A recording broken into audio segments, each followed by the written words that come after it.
Welcome everyone, thank you for coming. This presentation I'm going to be addressing some of the negative feelings that social workers and child welfare workers often have towards the Indian Child Welfare Act, which from now on I'm going to be referring to as ICWA.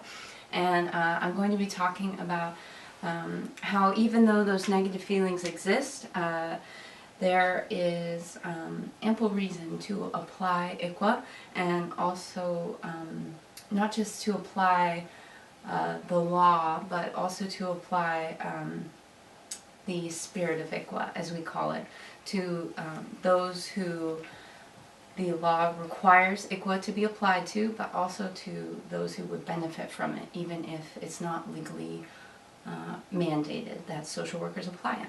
So let's jump right in. One of the reasons I think that social workers do not feel positively about ICWA is that they know it's there, it's a lot of work, and they have to abide by it, but they don't know why it's there. And so, just briefly, ICWA was passed in 1978 because there were alarming rates of American Indian children who were being removed from their homes and were being placed either in foster homes or adopted into non-American Indian families. And they had no links to their biological family or to their tribe or to extended families. And they were totally cut off from their culture. And so tribes brought this to Congress's attention, and they said, look, our children are being taken away from us, and our numbers are dwindling. And so Congress passed the Indian Child Welfare Act to bring additional protections to American Indian children. Some people might say, well, that was back in 1978, we don't have those problems anymore. But actually, there's data showing that those special protections are still necessary today, and I'd like to look at some data from Minnesota to illustrate this. So in Minnesota, American Indian children are 10 times more likely than Caucasian children to be removed from their home. Similarly, American Indian children are less than 1% of the population in Minnesota, but 12% of the children removed from their homes in Minnesota are American Indian. So as you can see, those are pretty stark disparities, and they show that the ICWA protections are still necessary. So another issue that comes up with ICWA is that it's a lot of work, it's extra work. Furthermore, social workers have said, specifically in a study done by the University of Denver with Colorado social workers, these social workers have said that working with urban Native American families, specifically those with substance abuse problems, they said that those are some of their most difficult cases. These same social workers said that they do not have the cultural knowledge, the cultural understanding. By the way, these are non-native social workers. They said that they don't have the cultural understanding to be able to be culturally responsive to these families. So they're saying these are some of their most difficult cases, and that they don't have the tools to be able to work effectively with these families. On top of that, if they have to do ICWA paperwork, those sorts of things, it's a lot of additional work for them. And if they don't see the benefits, then it makes sense that there are negative attitudes. Furthermore, the Denver Indian Family Resource Center, which works with only American Indian families that have either had a child removed from the home or are at risk of having a child removed from the home, they surveyed the data of the families that come through their center, and they said that looking at their sample data, American Indian families are more likely to struggle with substance abuse, with domestic violence, with homelessness, and with non-diagnosed mental illnesses, which means that these people are not being treated for their mental illnesses. So these families are presenting a lot of challenges all at one time. Furthermore, these are urban American Indian families, so often they have less connection to their tribe, to their reservation, because they live in an urban center, not in their tribal territory or on their reservation, and often that disconnection has been several generations in the making. So what I'd like to say is that being a social worker is a very challenging job, and we appreciate all the hard work that goes into that. And we want to offer social workers tools so that the Native families that they work with can be successful and can heal and can make those steps towards a healthier lifestyle.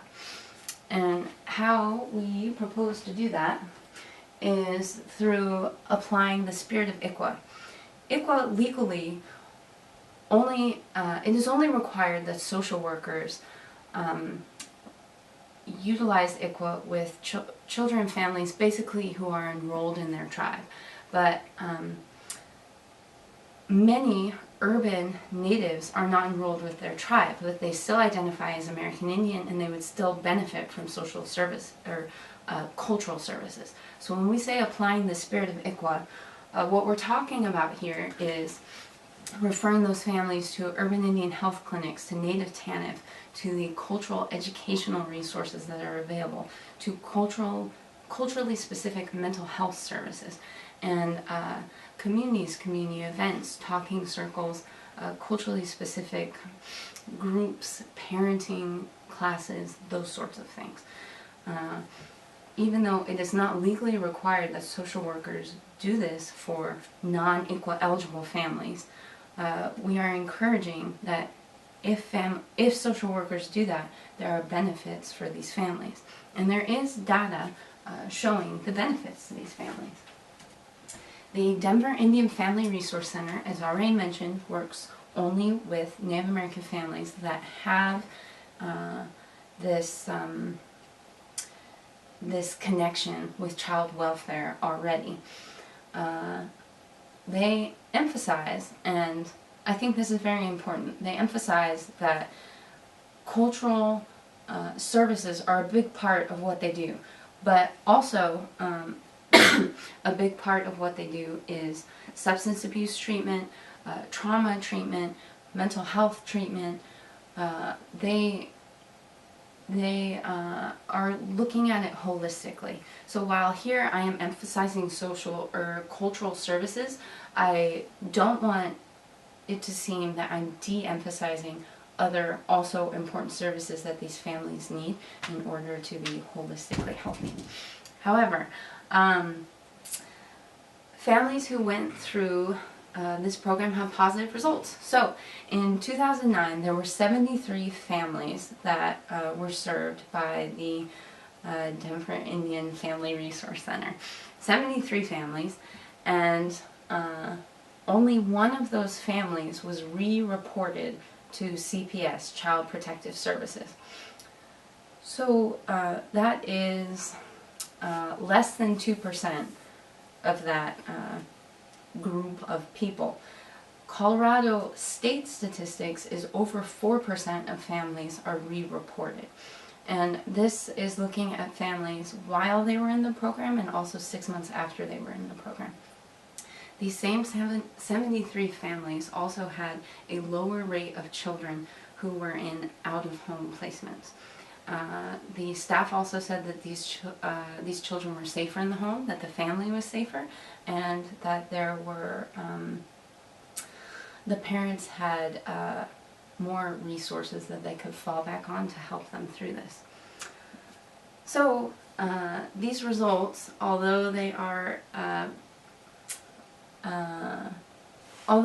not a lot of statistics or studies backing up this info, this is a good start to showing that implementing the spirit of ICWA is is positive, and that there is reason to continue to explore this, and that it helps Native families be more successful. So thank you for your time.